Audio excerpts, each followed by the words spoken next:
Hello everyone, hello everyone, SDI here, and I'm back with Dark Souls. Now, last episode we ended up in Anorlando. Well, we didn't end up, we actually entered Anorlando, and I went on a little farming spree and got myself a +8 Man Serpent Greatsword, which is going to be our primary weapon for quite some time, honestly, until we go to my favorite area of the game. Well, actually second favorite area, being the first, of course, the Painted World of Amiramis, or something like that, honestly, the Painted World. Second one, of course, being Ash Lake, and this is the third one. Fourth one being New Lando Ruins. Now, well, actually, let's scale that back. In the first one being on Deadburg, then goes, you know, everything else as I mentioned it. First of all, I keep forgetting all the dragons. That's kind of a problem because dragons are kind of still the big thing in Dark Souls, even though they escape. They're actually, you know, either, if you're going to believe the canon, which means, you know, they are exterminated, or they were what's his name? They were basically made, you know, forced to pay. So first of all, what I'm doing is I'm gonna go to that chest over there, which means we need to kill ourselves a giant. These guys are giants of Orlando, and they're nothing like Dark Souls 2 giants, which of course it shows where the designs are, you know, differentiating from each other. The game has different designs in itself, as you know, the giants, as the enemies, and as everything else. Of course, it can be just difference in graphical design. Oh, it also can be in a whole, you know, in the whole design of the game, as the architecture and everything, where of course it is different. Now, first of all, what we're going to talk about is the giants are fully clad in armor, meaning that giants could possibly have a hole instead of eyes and a mouth. It's quite possible, doesn't mean it's not possible, it just means, you know, it's giants can have holes in their, you know, in their faces. We don't know how true that is because we don't actually know, we cannot see the giants, honestly. So we cannot know if they are true like in Dark Souls 2, or if they are different. But that's not the talking point of giants, it's more like dragons, which means we have one dragon I have not talked about, and one dragon that can actually make my whole theory of dragons actually not being, you know, killed, actually forced away, to go totally, you know, downwards. Why? Well, because dragon by name of Seath the Scaleless is a dragon. He is a dragon that is well, scaleless. Now, of course, we can talk about how Seath the Scaleless, who actually is a dragon, is, well, scaleless. Well, we basically gave credit to scales that give dragons their immortality. But before that, I actually did not know that here is a demon titanite, so that's kind of really cool. But as I was saying, we gave the scales the credit that they're basically, you know, the source of immortality to the giants, to the dragons. Sorry. But then again, we see an artifact of the dragons, or you know, we're gonna go with ancient times, or you know, times of the, you know, where everything was gray. That is the crystal, primordial crystal, who dates back as the dragons do. Now, the crystal gave Sith immortality. He didn't have it with scales. It just gave them immortality, which means that, you know, the scales are quite possibly the reasons of immortality. But then again, here's another bell gargoyle though, and we're gonna fight it. But then again, dragons can basically be born differently. No, basically there can be a whole race of dragons that actually don't have any scales. Quite possible, isn't it? I mean, you know, dragons are not all the same. That's quite for sure. There's different dragons, and there's quite possibly a race of dragons that has no scales and are actually not,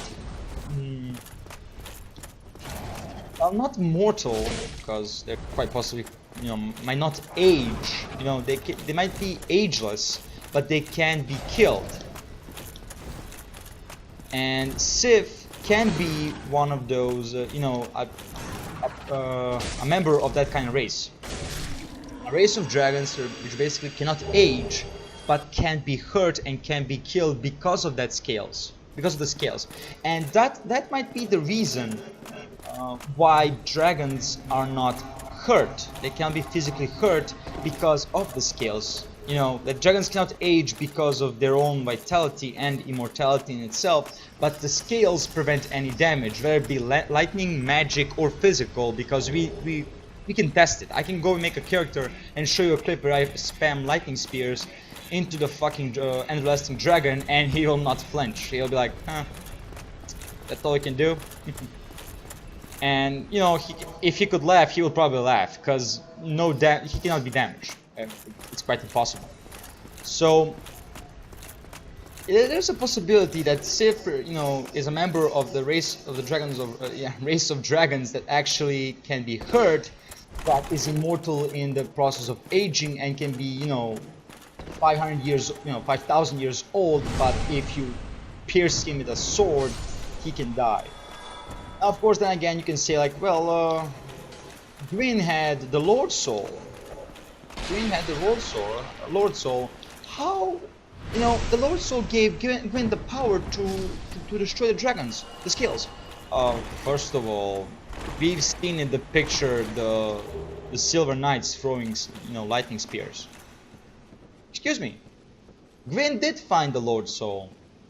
The Silver Knights didn't. The Silver Knights were normal, probably, you know, normal pygmies or normal humans who fought with Gwyn.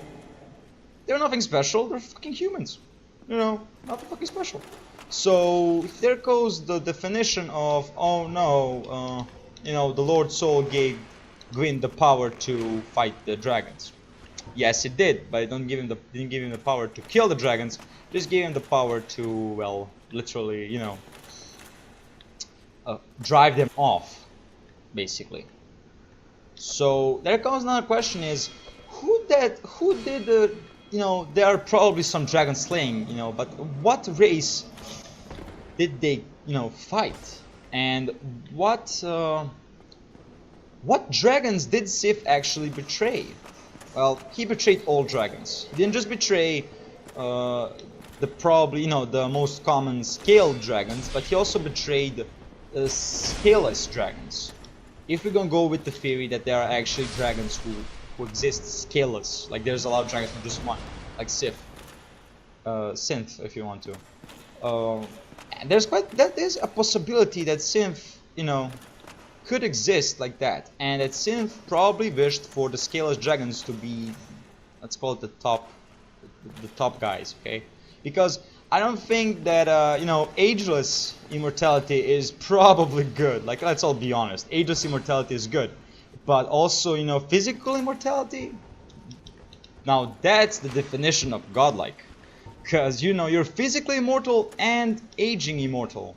You literally have everything you want to as a fucking being who wishes to be immortal. You have everything.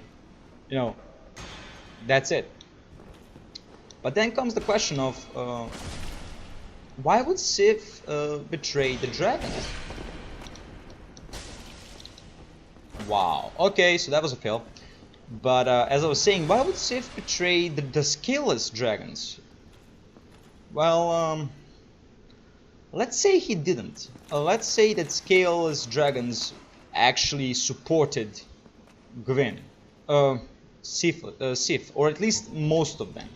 But Sif is the only one who got the credit, and let's just say that humans decided to eradicate all dragons because Gwyn wanted to be accepted as a savior and as a, you know, leader of humanity and godhood and all that shit. Let's see it like that. Is it quite possible? Yes. In fact, it could be really possible that Gwyn turned his, you know, bribed Sif basically to betray even the scaleless dragons after they fought against the dragons. Because, you know, a dragon, you know, might be physically not immortal like the scaled dragons, but they can punch a fucking, you know, they can throw a punch basically. They have damage, they have the strength as a normal dragon, they just don't have the physical immortality that other dragons do, their brethren. So they thought that if they help Gwyn, that they're gonna be the top, you know, top of the food chain. But then Gwyn decided like, well, wait a minute, I'm not actual god if there are still dragons. I did nothing. I just helped one, you know, type of dragons be replaced by another type of dragons. Keyword dragons. Why would Gwyn do that? He has no benefits from actually helping the scaleless dragons, because he wants to dominate fully.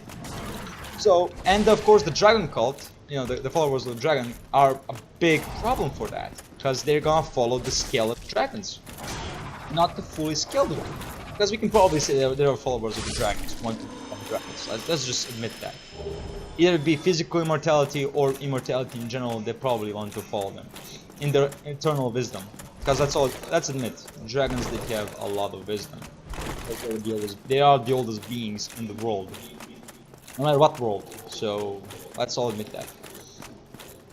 And Sif, of course, betrayed all the dragons. He betrayed all of them. He became a duke. You know, Gwyn probably bribed him, and Lord Soul probably influenced him, because again, he doesn't, you know, influenced it in that decision, not by much. But then again, if you think about it, you know, Sif, who's going to be, you know, who was probably a normal member of the dragons, scaleless dragons, is now a big figure. He's seen as oh shit, did not want that. That's a trick. He probably, you know, he wanted something. He wanted recognition. He wanted respect, probably. Even more than that, he wanted something, you know, he wanted to be a leader in itself. And you can say that he was probably a leader, because he is one of the holders of the great soul, of the Lord Soul. And that could be the selling point of why Sif betrayed the scaleless dragons. Because Gwyn promised him a piece of the Lord Soul. And there's quite possibly the reason that Sif found the primordial, that he created the primordial crystal. Primordial crystal. Sorry that I cannot say that word. There's quite possibility for that. Like, there's no saying that he didn't. As much as I remember, I don't think there's any saying that he didn't do that. So Sif could, you know, thanks to the Lord Soul, created immortality for himself, but not for his whole kind. You know, physical immortality, but not for his whole kind, because his whole kind was eradicated, because they had no skin. So physical damage, like lightning, magic, and physical damage, can't kill them. It was no easy task, but there was still a task. So Sif got what he dreamed. Okay, he got something that is the greatest, but you can say, like, well, you know, Sif went insane. Okay. Sif went insane, he created more and more things out of crystal and all of that.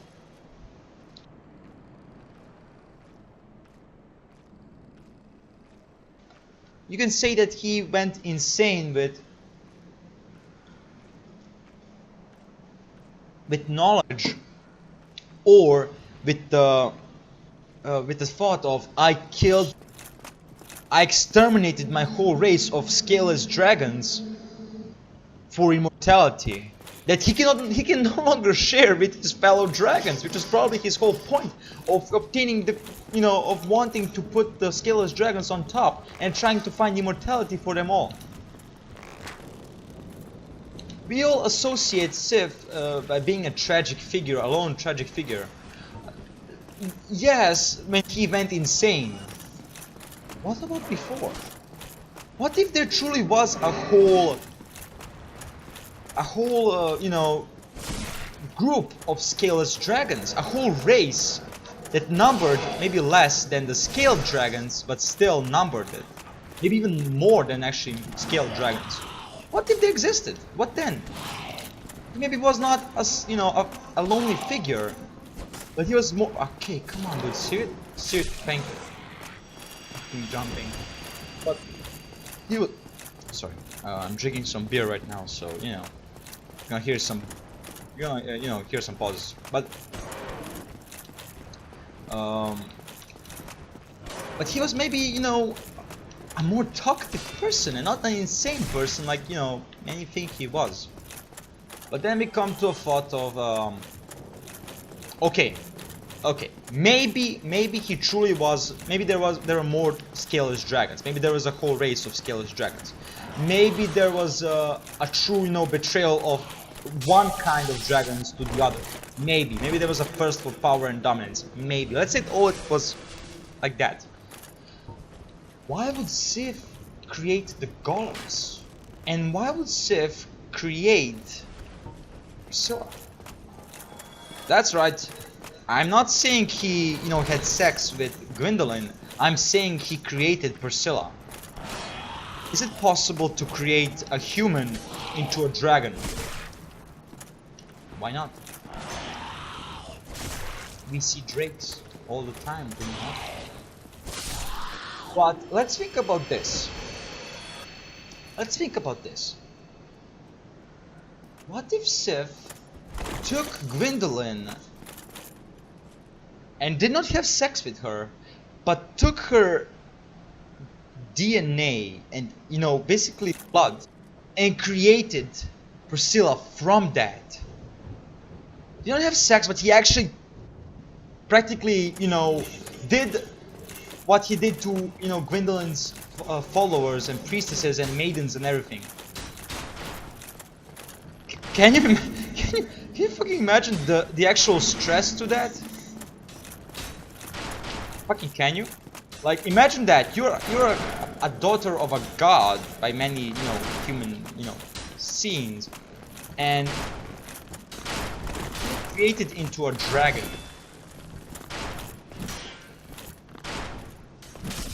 Oh, come on. Oh, for fuck's sake. Oh no.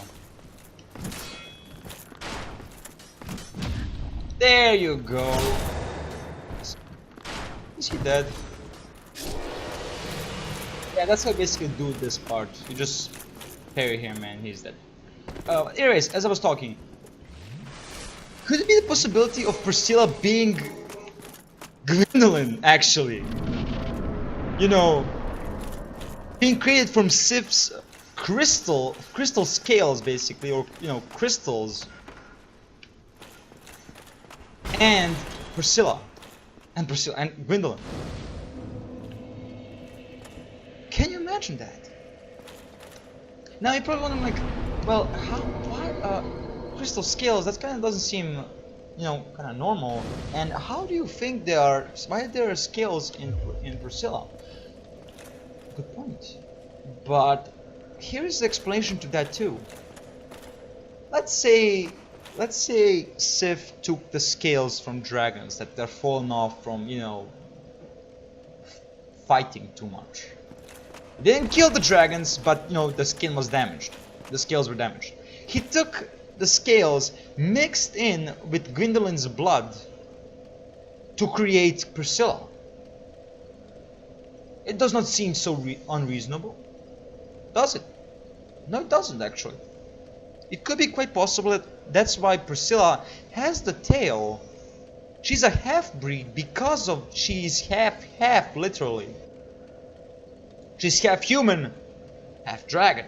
Not by birth, but by actual creation of Sif. And that's why she has scales on parts of her. Not the whole body, but only parts. And that's why she's more human than she is actual dragon. Just because there's not DNA in the scales to create a full-fledged dragons with the DNA of Gwendolyn, so he used, Gwendolyn's DNA or Gwendolyn's human blood prevailed over the dragons. Quite possibly. And that changes the whole thing of how did Priscilla was created, or how did she exist? How she came to exist, or even he took one of Gwendolyn's followers and created it into Priscilla. Quite possible, quite possible. But it's quite certain that he did take the scales from the damaged scales, and he created them. He created the dragons. He created Priscilla by basically mixing human blood with the dragon's blood from the scales. Quite possibly. Oh, there we go. Quite possible. But then I'm gonna think about it, and I'm gonna read the description of the scale. A dragon is inseparable from its scales, and the transaction apostle who seeks the perpetuity of the ancient dragons have crossed the very end of the earth to seek this invaluable treasure. It mentions nowhere that the dragons are extinct. Nowhere. It just says that they're, inseparable. But in battle, just like a human is inseparable from its skin, that's how dragons are inseparable from their scales. But in battle, your skin can be ripped off. It can. Why not? So, there's the thought of that. And I think it's quite possible. But, the point of Dark Souls lore is you think about it. Okay, I've listened to other people, speculate about the lore, and I create my own thought of it. So, I hope you listen to my part of the lore and my part of the story that I think could be true, and think about it. And you might find something from the other, other YouTubers that you saw, like SVTDI, Silvermont, Epic Name Bro, Terramantis. There's probably more than I know of, but and you listen to my story then, and you might see the similarities and differences, and try to piece your own story in. Because that's the beauty of Dark Souls lore. Anyone can have anyone can be right or wrong. Anyone. But anyways, I hope you enjoyed the episode. If you did, please leave a like, subscribe, leave a comment. I'll really appreciate support. I'll see you guys next time. Goodbye.